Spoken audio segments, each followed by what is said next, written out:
Welcome back to Access All Areas. Damien Barrett and I, joined by one of the absolute stars of the competition, an elite performer of the St Kilda Football Club. Great to welcome Leigh Montagna. Welcome to you, Joey. Yeah, thanks, guys. Good to be here. Yeah, thanks for your time. I saw you live Monday night against Carlton. I thought it was the best game of the year. Got a great insight into Scott Waters and the way you want to play.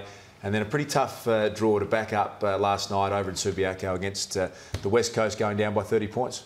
Yeah, look, always a tough ask going over to West Coast and play a team that, on top of the ladder and are going really well. And obviously we're pleased with their effort Monday night, but the key was to be able to back it up, and unfortunately we weren't able to do that, and we got the result that we weren't after. Tough stretch of matches, isn't it? Monday night, Sunday game, and then coming up this week, a Saturday game against the Swans. That's three really tough games in a 12-day period. Yeah, it is, and then I think we've got Richmond on the Friday night the following week, so we've got three 6-day breaks in between. But look, that's the way the fixture is. I think a lot of teams are going to go through similar situations at some point in the year, and you've got to recover as best you can. We've got all the facilities and all the staff there to help us with that, and hopefully we can get ourselves up for Sydney on Saturday. I think the exciting thing for me watching you guys play this year, Joey, has been that the big seven, you included, and Goddard and Riewoldt, and you can go through Lenny Hayes has come back, and think your best seven, I reckon, are as good as any seven in the competition. But because of your success, you didn't have to play too many young players in the last couple of years. But Terry Malera is really exciting. Ahmed Saad, Jack Stephen, I think, is grown to a whole new level. So it feels like if you can get this mix right, you're right back in with another crack at a top 4 spot. Yeah, it's certainly what we're planning. Obviously, we need the leaders to play well week in, week out. That's got to be expected. But these younger guys and the middle tier players to step up and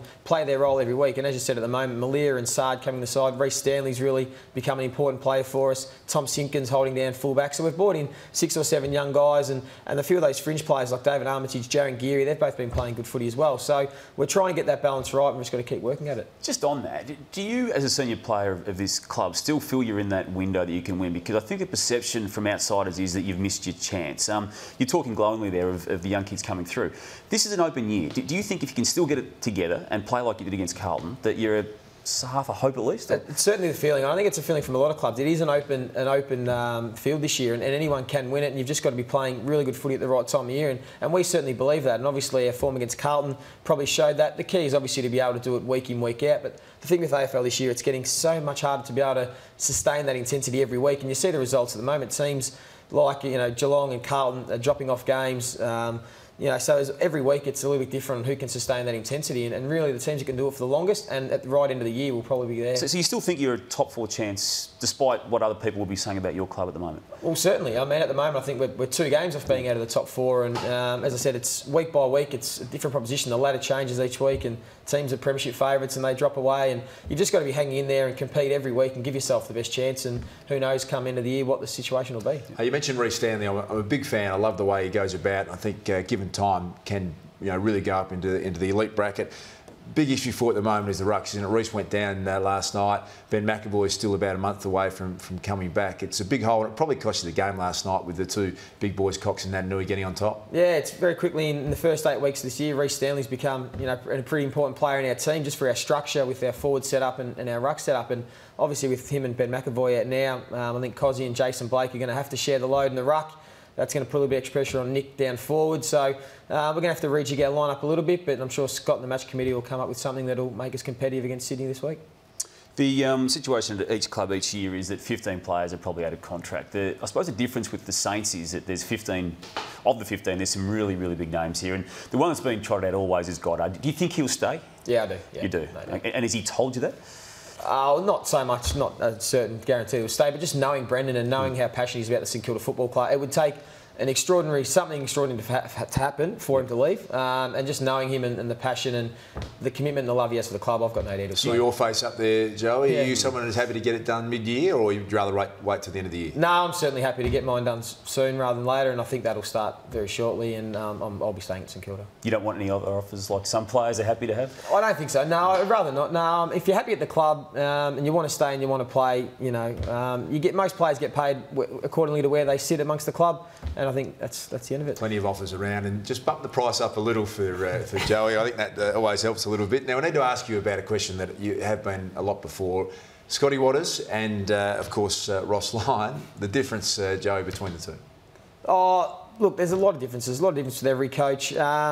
Look, Scott's been terrific. He's come in. He's still feeling his way through the playing group. Obviously, we've come off a successful period, and Scott's implemented some things that he thinks will help the side. And certainly, we're looking to move the ball a bit quicker and attack the goals a bit more, which we're seeing with our scoring.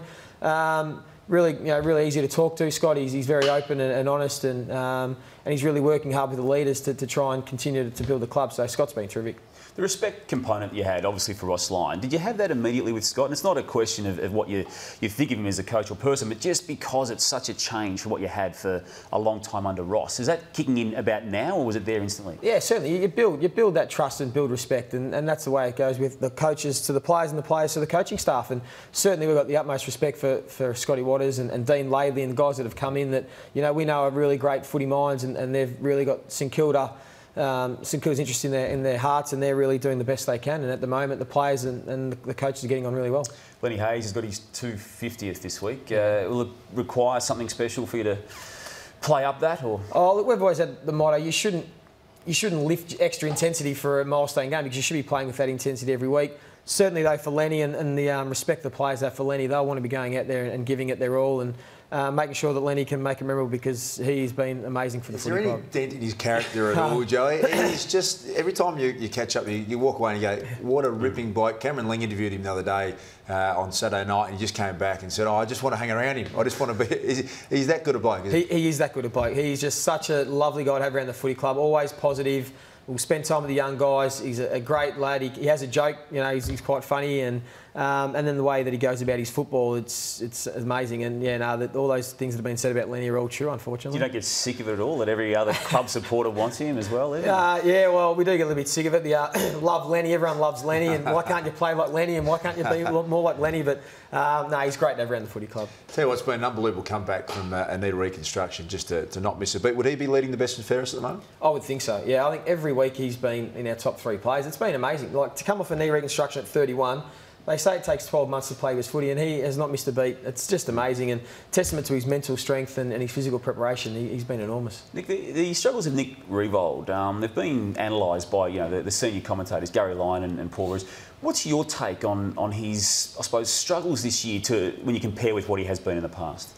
Look, I actually think Nick's playing quite good footy this year. He probably has been very consistent this year, and I know that he had a look at some stats that Adam Kingsley, our assistant coach, gave him in regards to other key forwards at that age, being 29, 30, what their stats were. Jonathan Brown, Wayne Carey even, and his numbers actually stack up quite well. I think the key forwards had their best period, and I'm sure Darcy would agree, when they're at 25, 26, a little bit early in their career, and towards the end of the career, it's more just about playing your role, contributing with a few goals, taking some marks, and I think Nick's been certainly doing that this year. He's probably not going to tear games apart like he did in 2007, 2008, 2009, but he's certainly playing his role and being a really important player. Harder time in the game too with loose men and defence and the way that the zones operate, but his work rate and his effort and the way he goes about it's just sensational. Joe, we've been conducting an OPSM poll asking the question, is Scott Pendlebury the best player in the league at the moment? So far 60% of people are saying no. He's not. 40% of course saying yes. Who's the best player in the league at the moment? Nah, it's still Gary Ablett. Gary Ablett is a freak. He is amazing. I think I heard you guys say before, he's dropped off a little bit because he only had 33 possessions and 29 on the weekend. I mean, I think we underestimate how good Gary Ablett is, and if he has 30 possessions, he's had a quiet game. He's still clearly the #1 player in the league. It's almost unanimous when you speak to the current players. They hold the little master at a level just about above everyone else. Hey, we'll have more of that poll on Friday with you and Lethal Damo. Looking forward to that. And a reminder, our Twitter account is at @AFL_AAA. Send in your tweets. Are you a Twitter man? No, I'm not a Twitter man. Nah, not a fan. Not going to... tumble into it, Joe? No, not required. Nah. Don't trust yourself on it? No, it just doesn't interest me, and I'm happy to sort of not get involved in that sort of stuff. Just too smart, our man Joe. Great to catch up with you. Having a great season, and good luck for the rest of the year. Thanks, guys. Thank you. Leigh Montagna, superstar of the AFL and the St Kilda Football Club, and looking forward to catching up with you and Lethal on Friday. Damo and Access all areas. Thanks for your time today. Hey, get on to AFL.com for all the latest news and video of our great game. But for us now, it is goodbye. See you on Access all areas next Monday.